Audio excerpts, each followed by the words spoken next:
Since the 1970s and 80s, the rise of feminist scholarship in art history has led to the recovery of many female artists whose lives, careers, and works have been lost to obscurity and marginalization.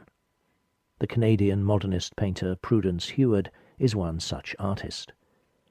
Heward was among the most important 20th century Canadian artists, and arguably was among the most significant modernist figurative artists of her generation. More than any other subject, she painted women, creating sometimes provocative images of the modern female subject in a direct contemporary style. Prudence Heward was born in 1896 in Montreal, the sixth child in what was to be a family of 8 children. Her father held a senior position at the Canadian Pacific Railway, and her family background was a wealthy and comfortable one, although she was afflicted with ill health in childhood, particularly asthma, from which she would suffer for her whole life. Her mother and her elder sister Dorothy were artistic and encouraged Prudence's talent for art, which was evident from an early age.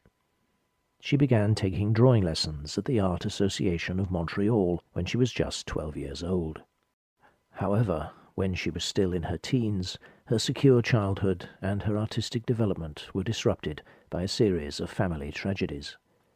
In May 1912, her father died, followed a week later by her sister Dorothy, who died in childbirth. And in October, her sister Barbara died suddenly. In the following year, 1913, she nearly lost another sibling, her brother Jim, to tuberculosis. Jim recovered, but in 1914, war broke out, and he and Prudence's other brother, Chilion, went to fight in Europe with the Canadian Army. Prudence, with her mother and her sister Honor, volunteered for war work with the Red Cross, and in 1915 they travelled to England, where Prudence spent the remainder of the war.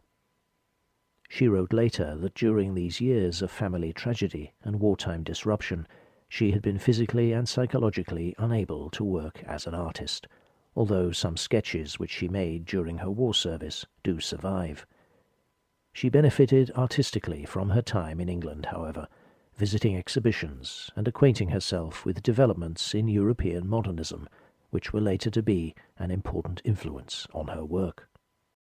In 1919, upon her return from Europe, Heward felt able to resume the formal study of art.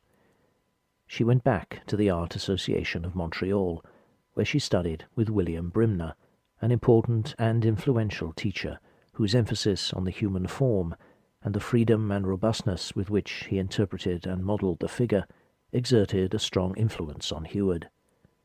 Internationally, abstraction was on the rise, while in Canada the landscape remained the dominant artistic motif, but Heward was already identifying herself strongly with the figure as her primary artistic subject. The human figure, and particularly the female figure, developed as the central focus of her practice during these post-war years, although she continued to paint landscapes, and landscape elements were often important in her figurative paintings. Heward also painted still life, again often incorporating still life elements into her figurative works. She often crossed boundaries between genres. In paintings such as this one, she combined still life and landscape to rather surreal effect. Heward quickly made a name for herself while still a student, winning prizes, exhibiting and receiving positive press coverage for her portraits. In 1925, she returned to Europe to continue her studies, first in London and then in Paris, where she enrolled at the Académie Colarossi, and also studied at the École des Beaux-Arts and the Académie Scandinave at the Maison Watteau. Her exposure to French modernism, post-expressionism and fauvism powerfully influenced her approach to figure painting, strengthening her commitment to breaking down her subjects into simplified shapes, the vigorous use of line, strong modelling, and the use of large areas of flat colour. While she was in France, Prudence Heward's reputation in Canada continued to grow, and when she returned to Montreal in 1930, she was well known as one of the leading Canadian figurative painters and portraitists of her generation. Heward's figures are robustly modelled and solid, and possess an assertive, even defiant quality. In several important works she explores the image of the modern woman, independent, acting with agency, participating in the social opportunities of modernity, yet coolly distant and self-possessed.